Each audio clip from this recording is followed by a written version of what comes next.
Our tester, Reinhold Deisenhofer, says this is unmistakably a Smart, but this has 4 doors, not 2 like the standard model, and is 80 centimetres longer. Smart's updated Forfour has a bigger sibling, the new Forfour. Even though they're not quite identical twins, both versions have a lot in common, including a rear engine.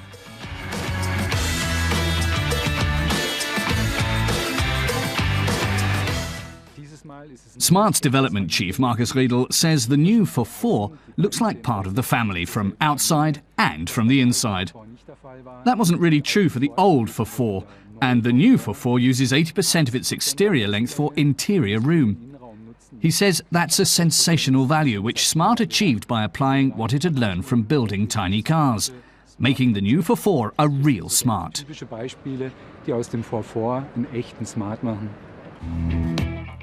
We're testing the Forfour Prime Edition with a 52 kilowatt 3-cylinder engine.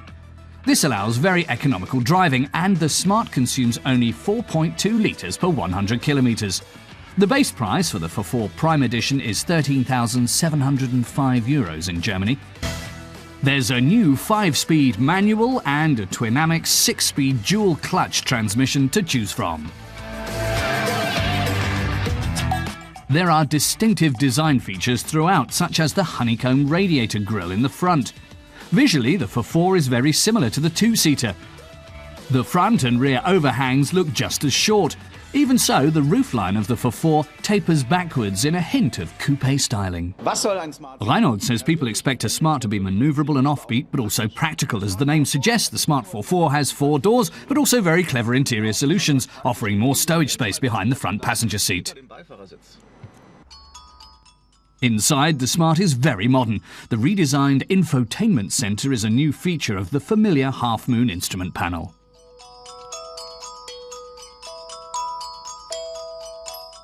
And up front, the new city car is both elegant and simple.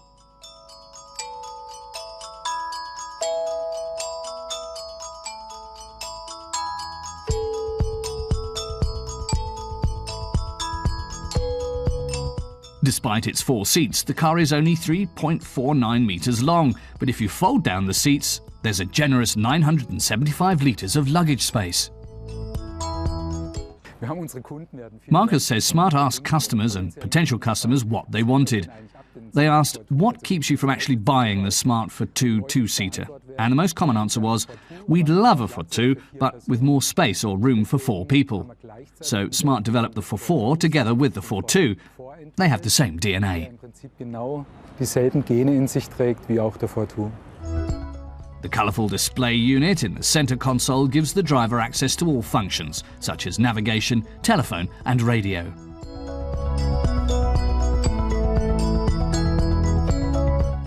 Multifunction steering wheel controls allow information at a glance on the onboard computer. The large display is a new feature, as are the redesigned air conditioning controls.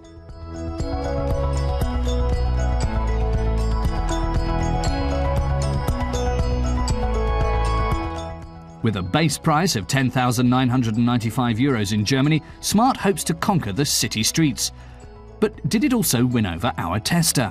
Reinhold says the Forfour is convenient and fun to drive, but its longer length means some of the Forfour's go-kart feeling is lost. But the Forfour really has room for 4. It's a near-perfect car for the city due to its compactness and agility. And with ample cargo volume and space for 4 adults, the Smart Forfour is flexible enough for urban living.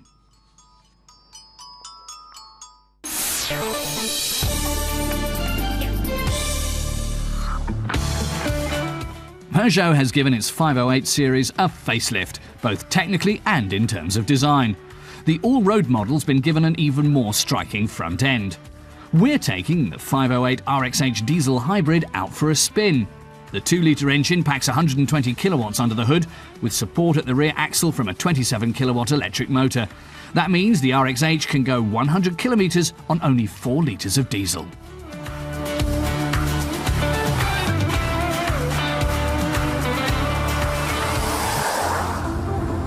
The radiator grille is even more steeply raked, but the lion emblem is still what catches the eye. Although the RXH looks like a tough off-road station wagon, the base version is really very sumptuously and luxuriously equipped. For instance, the panoramic sunroof comes as standard.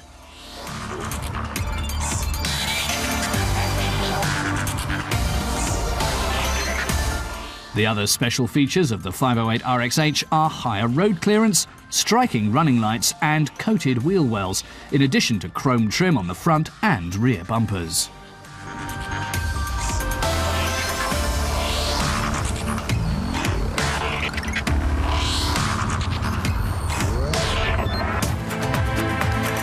We're testing a car with a 6-speed automatic transmission, which boosts the 508 RXH hybrid to 100 km an hour in 8.5 seconds. It has a maximum speed of 213 km per hour. The starting price for a basic RXH hybrid is €43,650 in Germany.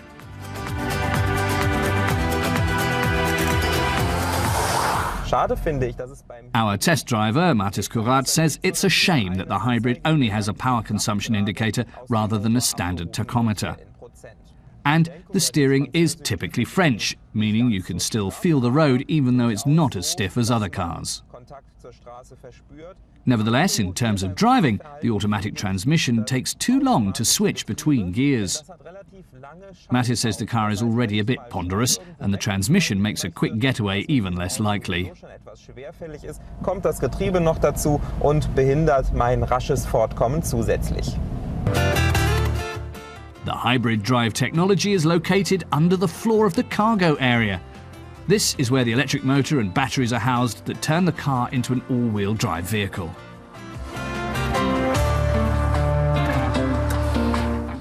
No space is sacrificed to make the car a hybrid. The storage area's volume ranges from 400 to 1,360 litres. That means when rear seats have been folded down, the RXH has about 240 litres less cargo space than the classic diesel version. A plus point, however, is the flush cargo lip at the rear.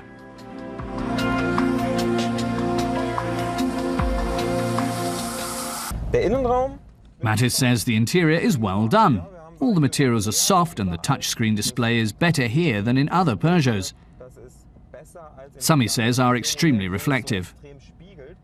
This one is relatively easy to read even when there's plenty of light coming through the panoramic roof, which is another one of his favourite features. And there's more. The RXH isn't just luxurious, it's chock full of helpful gizmos. Front and rear parking assist, cruise control and a blind spot assistance are available in the standard version. And the driver can shift using paddles on the steering wheel.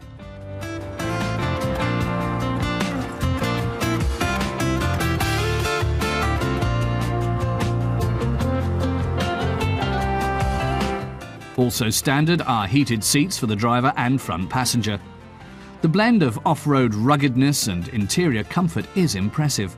But the hybrid drivetrain is only available in the rather expensive RXH version of the 508.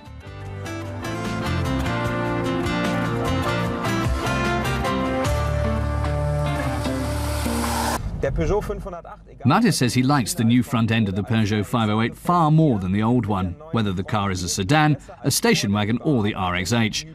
And the hybrid version stacks up well in terms of what it offers in fuel savings, yet the vehicle is exorbitantly priced.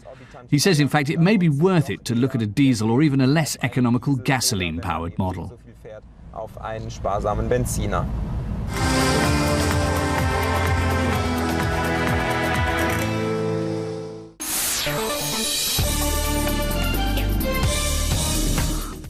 BMW boasts that its new R1200R Roadster offers powerful character for pure motorcycling joy.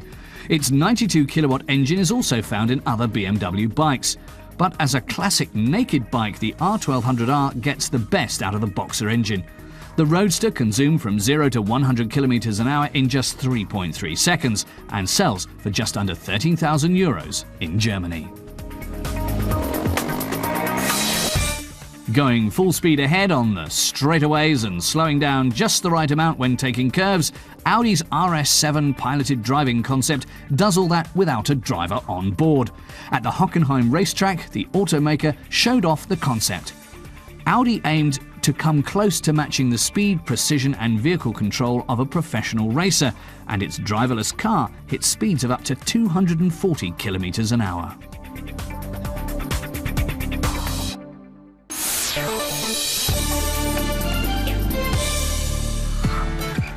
The Mini story. That's the largest ever exhibition dedicated to the iconic British car. But for years, Mini has been part of the BMW group. The German company is still feeling lucky about its acquisition. BMW's Peter Schwarzenbauer says last year 300,000 people worldwide chose the Mini brand. This means they gained 300,000 customers who probably otherwise wouldn't be buying a BMW car. In Munich's BMW Museum, you can marvel at 55 years of Mini. The groundbreaking tiny car barely changed for most of its history, but it formed the basis for a wide variety of models. It begins with the concept that Sir Alex Issigonis had for a small car and goes up to today's models.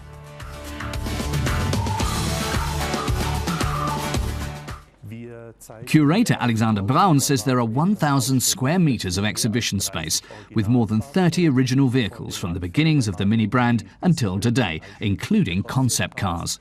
The exhibition covers 20 topic areas about every aspect of the Mini. The story begins in 1959, when a compact car turned the automotive world on its head. But the Mini was also a monster on the rally circuit. Its first success came at the Monte Carlo Rally in the 1960s, and more recently it earned a clean sweep in Dakar. Designer Anders Warming says it's important that the car lets you know it's a Mini, through a very compact appearance that uses space very efficiently and intelligently, combined with an eye-catching design. The current Mini has plenty of traditional styling cues, like the round headlights that draw you in, and they're always combined with the latest technology.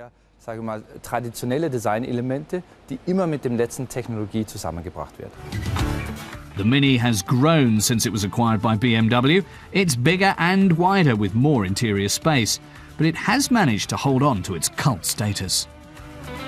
Jochen Goller, Mini's Vice President of Sales, says the Mini is more than just a car.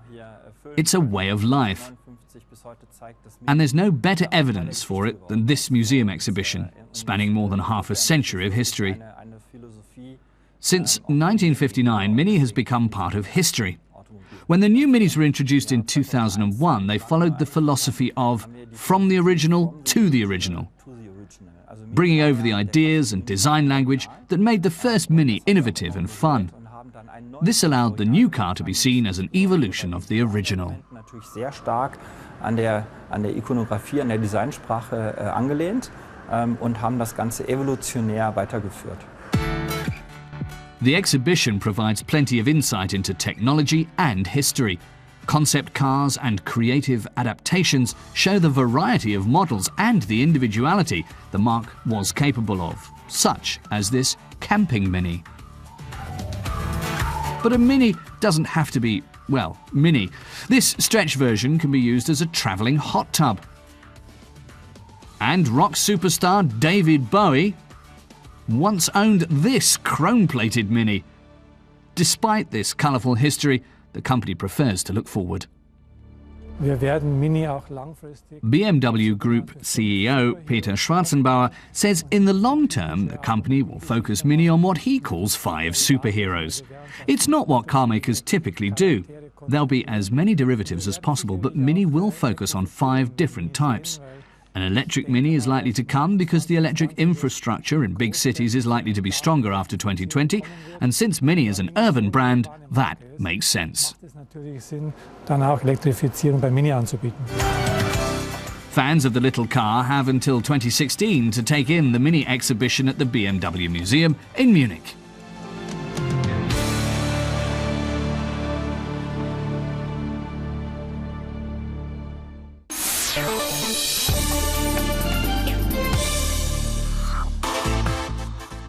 The Alhambra is an all-purpose workhorse from Spanish carmaker Seat. It's good for families, business travellers and even sports car drivers who are looking for a car with maximum space and flexibility. The Spanish car's got all that. After all, its platform is based on Germany's popular VW Charan.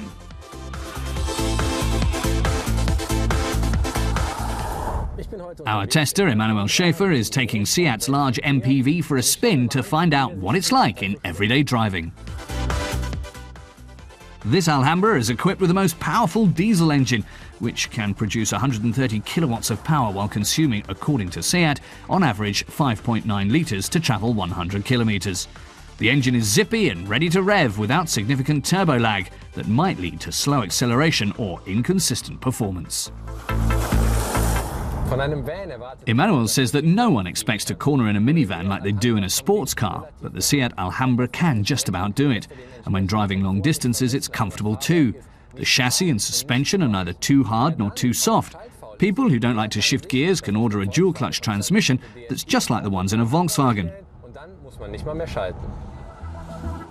The angular headlights make the front end look much sleeker, and the deep curves around the fog lights and wide air intakes near the front shocks give the Alhambra a sporty look. The car generates 130 kilowatts from an engine with just under 2 litres displacement. When it's idling, the Seat diesel purrs pleasantly. At a length of 4.85 metres, it's 12 centimetres longer than the previous models. 9 centimetres have also been added to the width, and the wheelbase has been broadened as well. This is good news for passengers because it gives them more space and comfort inside.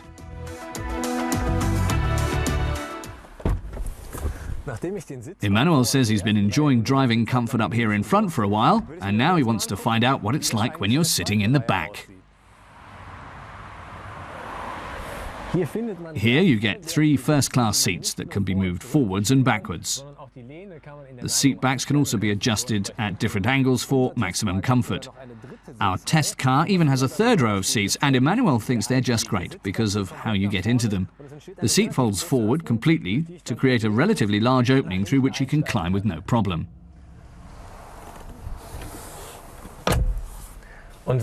Emanuel says that even when you're sitting way back here, and this seat isn't positioned too far back, you've still got a surprising amount of legroom.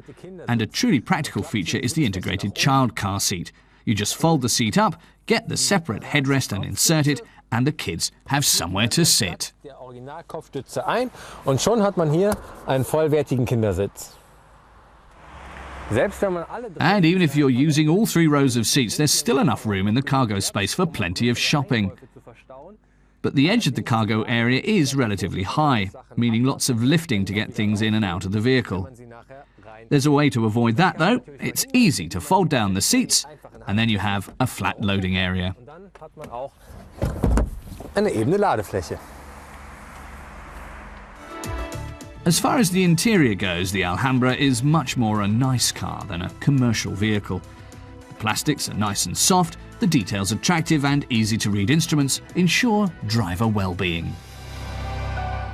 The interior, says our test driver, seems to be clearly structured. The materials are pleasant to touch and nice to look at. There's nothing to complain about.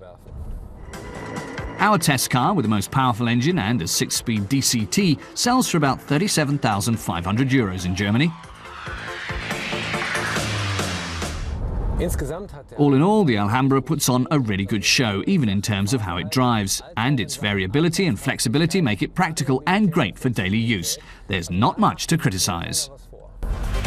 Blessed are the space makers, and a Seat Alhambra provides the room you'd find in a minibus with the economy you'd get in a compact car.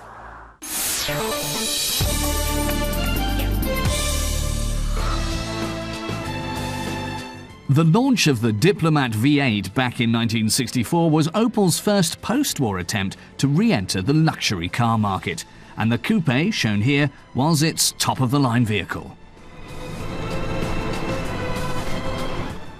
Under the hood of the Diplomat V8 Coupe beats an engine with 5.4 litres of cubic capacity and 230 horsepower.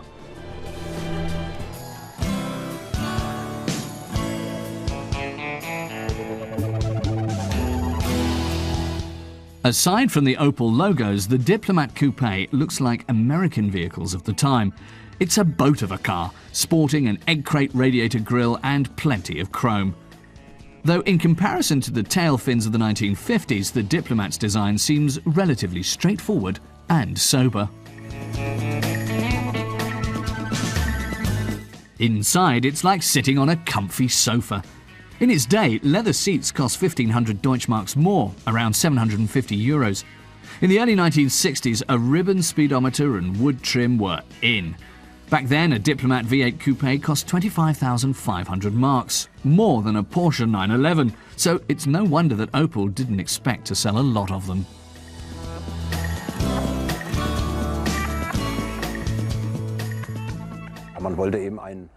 Uwe Mertens says they wanted to offer a special car, and as far as assembly went, that just didn't fit into Opel's production runs. Back then, it was par for the course to get suppliers to build cars in small numbers.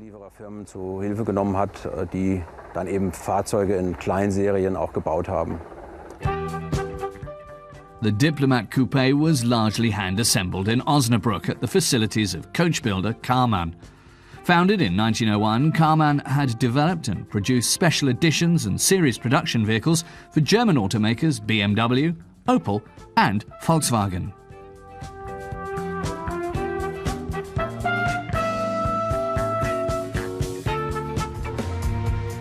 Its V8 engine allowed the Diplomat Coupe to go from 0 to 100 km an hour in less than 10 seconds and hit a top speed of over 200 km an hour. This made it one of the fastest series production vehicles of its day. The car was fitted with front disc brakes and a power brake booster. During the first 3 years, just 300 Diplomat Coupes were produced. The Opel's price tag was too high and the brand's prestige too low. Still, the 230 horsepower V8 engine developed by Opel's parent company, General Motors, brought a bit of American flair to German roads. And that distinctive all-American sound.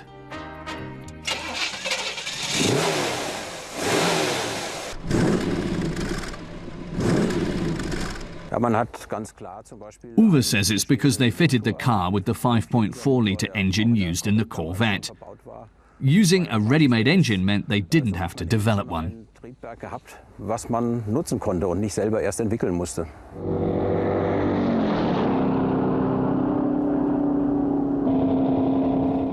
Chevrolet's Corvette Stingray is the most well-known model that the Chevy small-block engine was fitted into.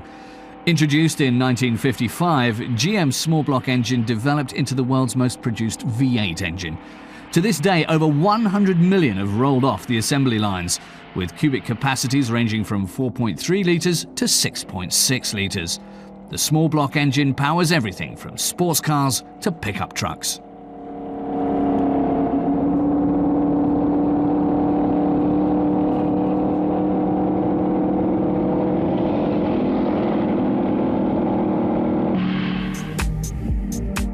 During the development of the Diplomat, Opel's design engineers had to find a way to transplant American technology, like the engine and the automatic transmission, into a German car body and adapt them for the needs of European drivers. As a result, the Diplomat stands for leisurely cruising. In spite of the power of its V8 engine, the car is no sports car. Even if the engine has power to spare, the Diplomat isn't exactly a sporty drive. The body is sluggish when taking curves. The suspension is too soft, and the 2-speed American-made automatic transmission is also slow to shift.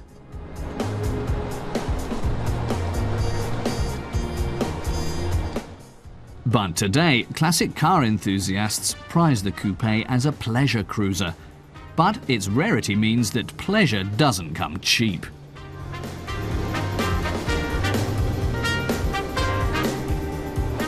Uwe says today people would be laughing all the way to the bank if they'd bought a coupe way back when, as demand for it is huge. Admirers shell out as much as €45,000 for a coupe in good condition.